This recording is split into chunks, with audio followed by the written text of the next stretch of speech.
29th of January 1945. My dearest one, I've just heard the news that all the army men who were held POW are to return to their homes. Because of the shipping situation, we may not commence to go before the end of February, but can probably count on being in England sometime in March. It may be sooner. It has made me very warm inside. It is terrific, wonderful, shattering. I don't know what I should say. I cannot think. The delay is nothing. The decision is everything. I am confirming in my head the little decisions I have made when contemplating just the possibility. I must spend the first days at home. I must consider giving a party somewhere. Above all, I must be with you. I must warm you, surround you, love you, and be kind to you. Tell me anything that is in your mind. Write tons and tons and tons and plan our time. I would prefer not to get married, but want you to agree on the point. In the battle, I was afraid for you, for my mother, for myself. Wait we must, my lover, my darling. Let us meet, let us be, let us know, but do not let us now make any mistakes. How good for us to see each other before I am completely bald. I have some fine little wisps of hair on the top of my head. It's not much good me trying to write about recent experiences now that I know that I shall be able to tell you everything myself within such a short time. What I have on my eye now is the first letter from you saying that you know I am all right, and the next saying you know I am coming to you. I must try and keep out of hospital with some of these post-POW complaints. Plan a week somewhere. Not Boscombe or Bournemouth, and think of being together. The glory of you. We are free of duties, and yesterday I went to our friends in Athens, taking some of your coffee and cocoa, which they were very pleased to have. Thank you for sending it. We were embraced very excitedly, kissing and so on, continental fashion. I hope that you will not start buying any clothes, if you have the coupons left, because you think you must look nice for me. I shall be sorry if you do. Just carry on as near as possible to normal. My return at the present time allows us to make public our mutual attachment. I shall tell my family I hope to spend a week away with you somewhere during my leave. My counsel to you is to tell as few people as possible. To someone like Miss Ferguson, you can politely reply to her observations that you thought it was your business rather than hers. Try to avoid preening yourself and saying much. This is my advice, not anything but that. I hope you understand. I do not ever want it to be anything but our affair. Do not permit intrusion. I do not know how long a leave I shall get. I could get as little as 14 days, I may get as much as a month. I'm wondering how I shall tell you I'm in England. Probably it's still quicker to send a telegram than a letter, and I hope to send you one announcing that I am on the same island. I will send another when I am actually soon to get on the London-bound train, and you can ring Lee Green 0509 when you think I have arrived there. Tell me how I get to Wilcombe Road. The number will be sufficient. I shall remember where it is, and I will meet you there, or some other place, you may say, as soon as I can. I hope that everything will work itself out without any unhappiness to anyone. I shall be in great demand for 2 or 3 points, and it will be difficult to manage without offence. It's a strange thing, but I cannot seem to get going and write very freely. All I'm thinking about is I am going home. I am going to see her. It is a fact, a real thing, an impending event like Shrove Tuesday, Xmas Day, or the Lord Mayor's Banquet. You have to be abroad. You have to be hermetically sealed off from your intimates, from your home, to realise what a gift this going home is. The few letters of yours that I had on me, I burnt the previous day to our surrender, so no one but myself has read your words. In the first 10 days of our captivity, I did not think any soft thoughts about you. All I did was concentrate on trying to tell you I was all right. But when we had a few supplies dropped by aircraft at great risk to themselves in the misty, snow-bound Greek mountain villages, and we started hoping we might get sent home upon our release, I was always wondering about you. about us. It is a pity that the winter weather will not be kind to us out of doors. But it will be nice sitting next to you in the pictures, no matter what may be on the screen. It would be grand to know that we have each other's support and sympathy. Won't it be wonderful to be together, really together in the flesh? Not just to know that a letter is all we can send. I love you, Chris.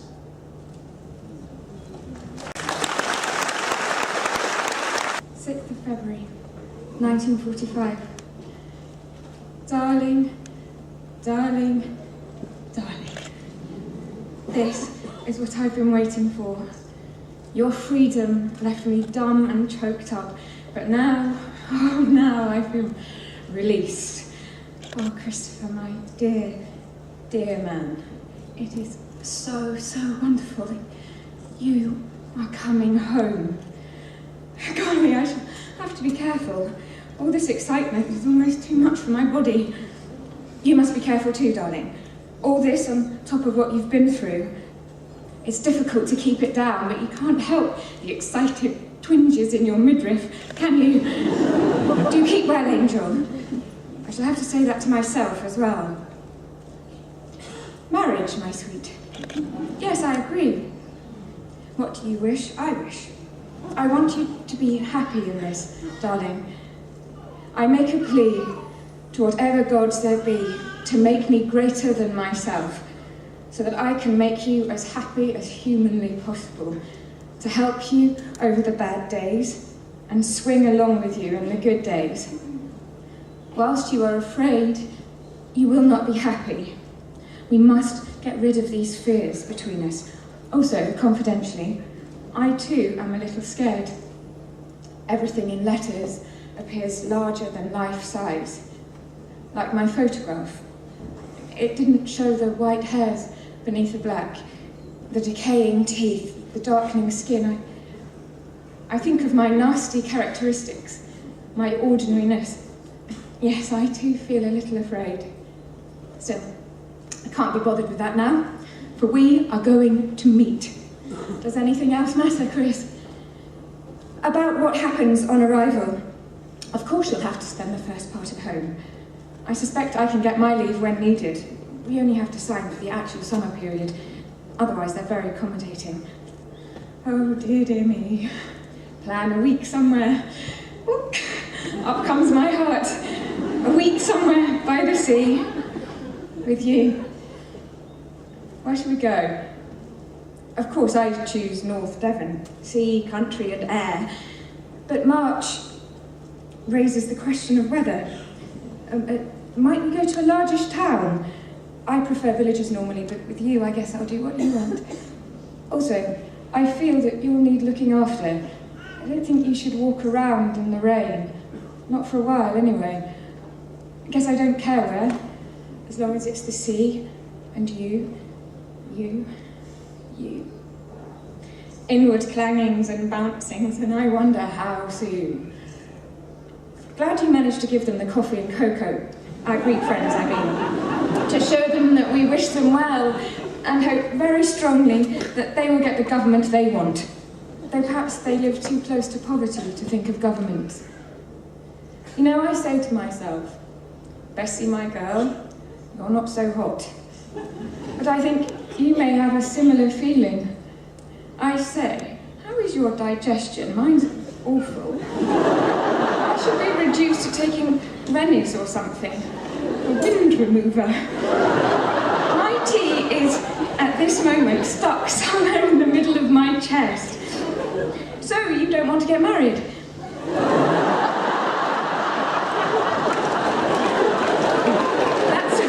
That's a douche of cold water. I soon shook the water out of my eyes. Seems a bit unimportant, with your homecoming in front of me. I guess most impractical. Poor lamb, you hardly know me. Do not let us make any mistakes. Now underlined. You dear old silly. Do you really think you can guard against that? Or ensure the future? I can't help wishing that you won't get these letters. that you'll be on your way, that the time to wait is that short, because my impatience is getting pretty bad. Being able to write like we have has been a wonderful thing, but it has always remained only the beginning, the contact for our future, and the beginning must change to something else. And now it is changing. What do you think of the war news? Don't like getting too optimistic, but wouldn't it be wonderful to come home, to stay? I love you, Bessie.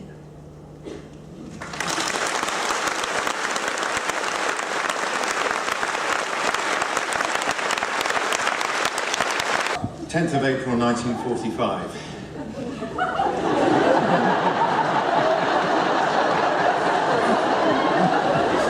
My dear one, our meeting was a wonderful thing. And now we have to put up with the after effects. I do not feel in a very good state for writing at the moment, as the ship's been rocking a good deal. Each morning 10 of us have to clean out the ship's hospital. It gets us out of other jobs like mess orderly, guards, sweeping the deck, so I get on happily with our 3 baths, the lavatory, pedestals, and similar number of wash basins. 3 weeks ago, when I was a temporary gentleman, the chap in Lyons, wash and brush up, washed out my wash basin. Now I'm doing the same. I'm not too keen on doing the scabies bathroom, but never mind. I wonder now if you would like to wear an engagement ring. If you would like one, and it was not unlucky or something, how do you feel about getting one? I think they are jeweler's blessings, but if wearing one, would you make the least bit happier? Then I'd prefer it. What do you think? I'm a blunderer, but you must excuse me. I'm starting to feel more normal again, though, like you, find our days together dreamlike. I hope you do not weep too much, if you did weep. And if you ever do so again, let it be only at the hardness of our separation, never in despair of our future meeting and life together. Of course, my senses have been thrilled and luxuriated in you. I have become more than a little woebegone at our post-war hopes of a home by ourselves. The figures lead me to think that it will be 10 years before we get the chance to choose. When the war is over, I know you will buy what you can to ensure we do not have to make any troubles in equipping our own home, and if you can manage to start house hunting. As you know, I have £350 and you nearly the same, so we could raise £700 for a first payment. I am sorry you are alone in your searches. Do you know, I can't help feeling triumphant at our relationship. It seems so wonderful to possess your regard and possess you. I do not think I have any of the slave owner mentality when I confess I am infinitely joyful at owning you. And I feel that I do. I want you absolutely, entirely, wholly. I hope you are feeling all of this too, and that you know in your bones I will do anything for you. You say I said enough while on leave. I am disgusted how little I said about ourselves and about my impressions of life abroad and the army. I'm not very happy about my deficiencies as a sweetheart. I think I teased you too much. I should have been on my knees before you, confessing my utter dependence on you, imploring your interest, though I may seem to have it, telling you always that without the hope of you, I should starve and thirst. I could have been so much more eloquent, yet my stutterings satisfied you. I am sorry we wasted those 5 nights at Bournemouth. It seems to be beside the point that there will be many more. I'm sorry about the error of judgment regarding salmon. I'll catch a whale for you on my return journey. I hope you're getting on all right with your spring cleaning. Personally, I think far too much is made of this event. A properly run house would be ashamed to admit it needed a really good clean-up once a year. It's a suburban blight, but enjoy yourself, don't mind me. I hope you can have some time with your brother Wilfred when he's on leave, but I think that celebration is at least premature while the Japanese are so strong and the fighting is likely to last for so long. And what shall we celebrate? That the fascists are vanquished? That there is freedom in Germany and everywhere else? I shall be inclined to celebrate when fighting everywhere has ended, and the people seem apparently to be taking the first steps in controlling their own destinies. Last night I was on guard, kind of stroll around the tents. I was on at 11:50 p.m. to 1:30 a.m. and then 5:30 a.m. to 7:30 a.m. and thought of you, sleeping peacefully, while I patrolled the almond trees and listened to the barks of the distant dogs and the blip, blip, and whoop, whoop of the birds here. The feeling was with me that distance doesn't matter. In one of your letters, you say your heart beats within me. That is good. I will look after your heart.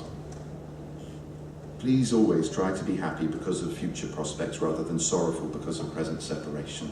I know it's grim, because my hands, my lips, are very conscious of their idleness. I love you, Chris.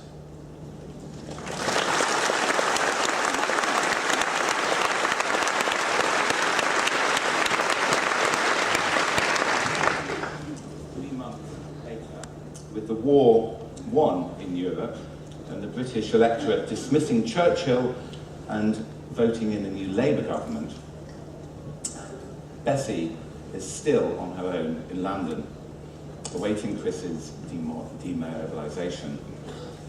The couple have now agreed to marry shortly after his return.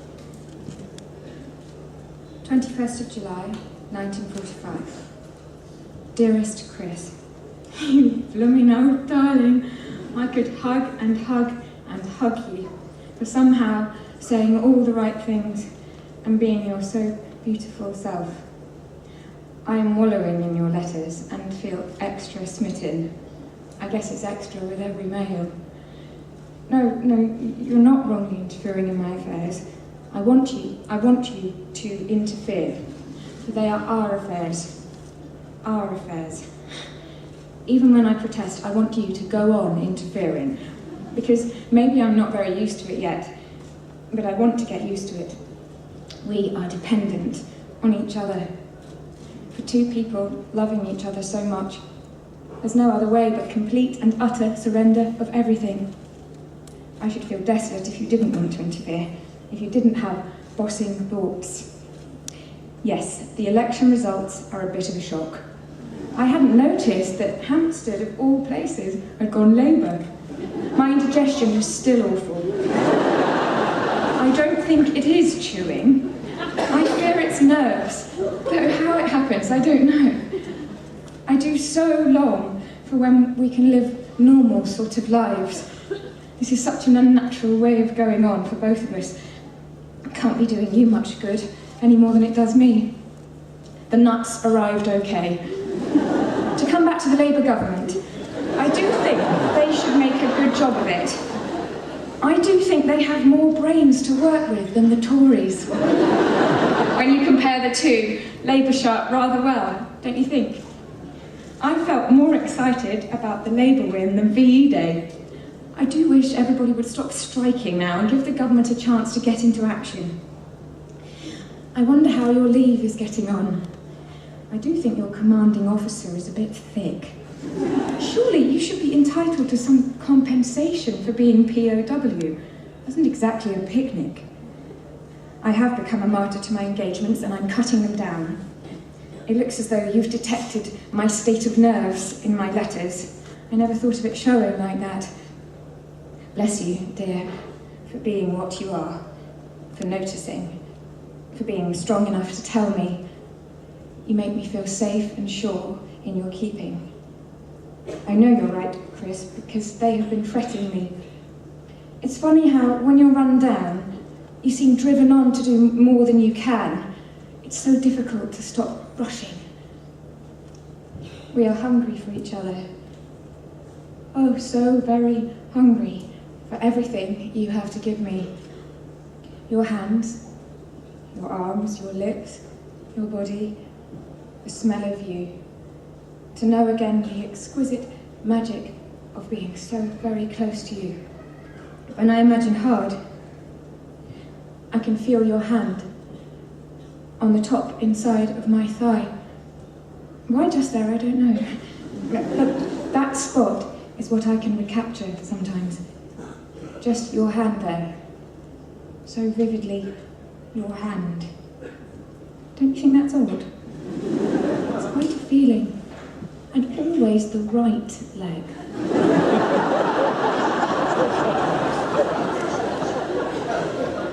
Lick for me. Rise for me. Yearn for me. Go on wanting me always. Need me. Need me. Need me. Feel my pain, my misery, for we are one. Your hand in my blouse, on the tip of my breast. Sweet delight. Wonderful man. I love you, Bessie.